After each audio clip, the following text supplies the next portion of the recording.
Marvel's sweetest, most beloved hero has turned into a full-blown monster more times than any character in comic history, and every single time, she came back wearing a different name. Dark Phoenix, Goblin Queen, a zombie that ate Galactus. Today we're going through every Dark Jean Grey variant, from the most famous to the ones that genuinely kept me up at night. Quick disclaimer, every joke and hot take here is mine alone. We're all friends. And if you love deep dives like this, subscribe and join the family. The algorithm is brutal, and we might never cross paths again. Alright, but before the monsters, you need 60 seconds of context, because none of this makes sense without it. The Girl Before the Fire. Jean Grey debuted all the way back in 1963, in the very first X-Men issue, as Marvel Girl, a sweet, slightly shy telekinetic and one of Xavier's original 5 students. And here's a detail most people never learn. Her powers first awakened through tragedy. As a child, she psychically linked with her dying best friend Annie, and nearly got dragged into the afterlife with her.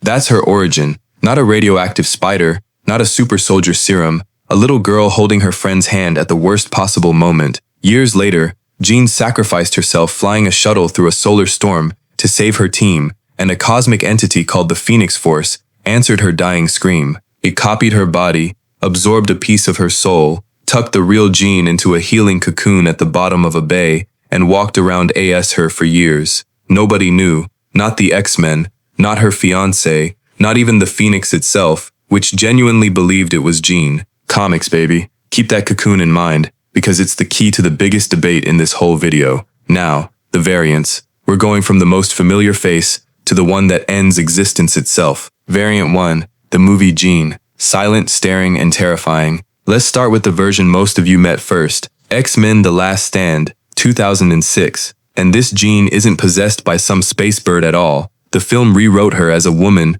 with a second personality that Professor X locked away in her head when she was a child, without asking anyone. Which, hold on, let's sit with that. The world's greatest telepath found a troubled little girl, and his solution was psychic duct tape. Fantastic parenting, Charles. When the tape rips off, the results are historic. She turns her own fiancé Scott into floating dust mid-kiss. Off-screen, by the way, the movie deleted Cyclops like a background extra, and I'm still not over it. Then Xavier himself, the man who raised her, comes to help, and she lifts him out of his wheelchair and scatters him into particles while smiling. That scene traumatized an entire generation. For the rest of the film, she mostly stands behind Magneto with dead eyes like the world's most overpowered bodyguard. No lines, no plan, just blank staring and occasional disintegration. Honestly, the movie gave her exactly 2 facial expressions, asleep and apocalypse. As a character study, weak. As pure nightmare fuel, weirdly effective. Variant 2, The Burned Future.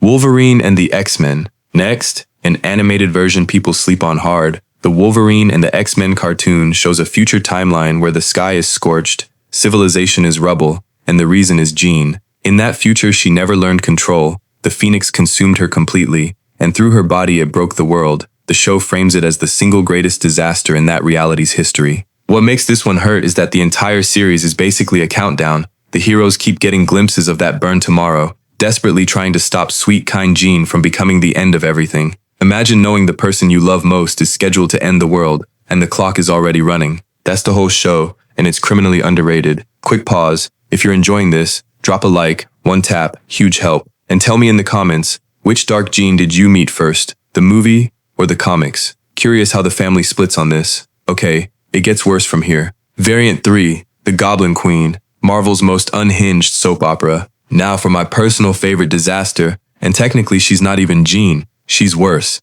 After Jean died, a villain named Mr. Sinister did what any reasonable scientist would do. He grew a clone of her in a lab. Meet Madeline Pryor. Cyclops bumps into this exact copy of his dead soulmate, doesn't ask a single question, marries her, has a baby with her. Then the real Jean turns up alive, remember the cocoon, told you it mattered, and Scott just walks, leaves the wife, abandons the baby, sprints back to his ex. Scott Summers, ladies and gentlemen, statistically the worst decision maker in Marvel. And Madeline, she discovers she was never a person at all, just a photocopy, built to produce a powerful baby. That revelation snaps something in her. She cuts a deal with actual demons and kicks off Inferno, an event where New York literally becomes a hellscape. Elevators develop teeth, mailboxes snack on pedestrians, because sure, why not? And she rebrands as the Goblin Queen, green fire, demonic gown, full villain glow up, Her plan even involved offering up her own baby in a dark ritual, which the comics thankfully interrupt.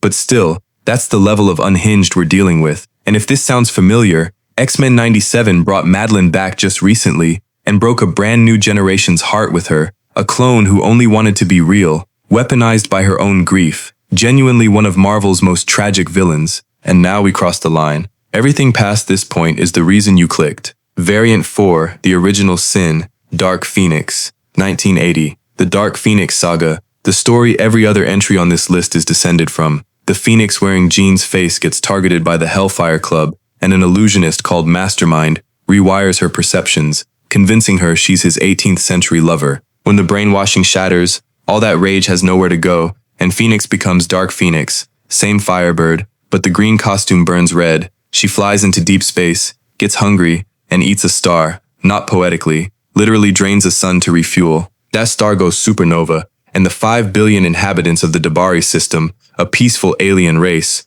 are gone in seconds. 5 billion. Then a Shi'ar battlecruiser shows up to stop her, and she swats it out of existence too. This is the moment a superhero became a cosmic-scale mass destroyer in mainstream comics, and it shook the industry so hard that Marvel's own editor-in-chief ruled Jean could not walk away from it, which is why the original saga ends with Jean, in one final moment of clarity, choosing to end herself on the moon rather than risk hurting anyone again. And then, years later, comes the twist that splits the fandom to this day, the Cocoon reveal. The real Jean was asleep underwater the entire time. The being that ate 5 billion people was the Phoenix copying her. So, was Jean ever guilty at all? Half the fandom says she's innocent. It wasn't her hand. The other half says the copy had her heart, her memories, her choices. So the darkness came from somewhere. I go back and forth on this weekly, and I need your verdict in the comments, guilty or innocent, because this argument has been running for 40 years, and we're settling it in my comment section today, apparently. Oh, and for the record, this saga is routinely voted one of the greatest comic stories ever written, so if you've never read it, fix that this weekend. Variant 5, The Hungry Dead, Marvel Zombies Jean. You thought 5 billion was the ceiling? Earth 2149 said hold my sandwich. In the Marvel Zombies universe, a plague turns every hero into a ravenous corpse that keeps its powers and its intelligence, and Jean gets infected right alongside her X-Men. Together they hunt down the last survivors on Earth, and when the planet runs empty, it escalates beyond parody. Silver Surfer arrives, herald of Galactus, one of the most powerful beings in existence, and the zombie heroes swarm him, finish him, and absorb his cosmic power. Then Galactus himself, the literal devourer of worlds, lands on Earth, and the zombies, Jean included, take him down and inherit his hunger on a cosmic scale. Let me say that clearly. Zombie Jean Grey helped consume the Eater of Planets, and then the whole undead crew launched into space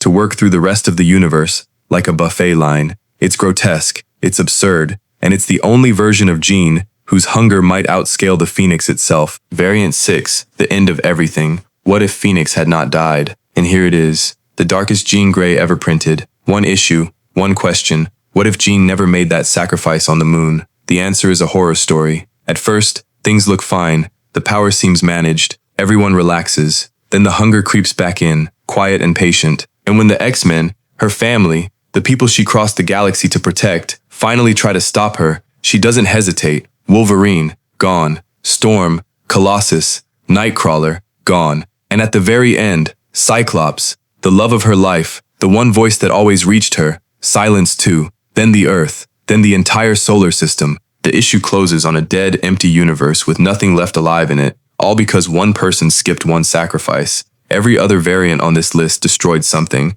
This one destroyed the point of anything existing at all. And the original saga becomes so much heavier once you've read it, because now you know exactly what Jean's final choice on the moon actually prevented. So what do we do with all of this? Here's the thing that gets me. There's one more form we didn't cover today, the White Phoenix of the Crown, the version where Jean masters the fire completely and becomes something close to a goddess of rebirth, and that one deserves its own video, so tell me below if you want it. But the reason every dark Jean hits so hard is the same reason we love her. She's the kindest heart on the team, carrying the loudest bomb in the universe. Every variant we covered is just one question asked, over and over. What happens when love and unlimited power live in the same body? And the honest answer is, it depends on the day. So, final questions for the family. Which variant is the scariest to you? Is Jean guilty or innocent of the Dabari tragedy, and which character's dark variants should I break down next? Subscribe before you go, and remember, the brightest flames cast the darkest shadows. Jean Grey happens to be both.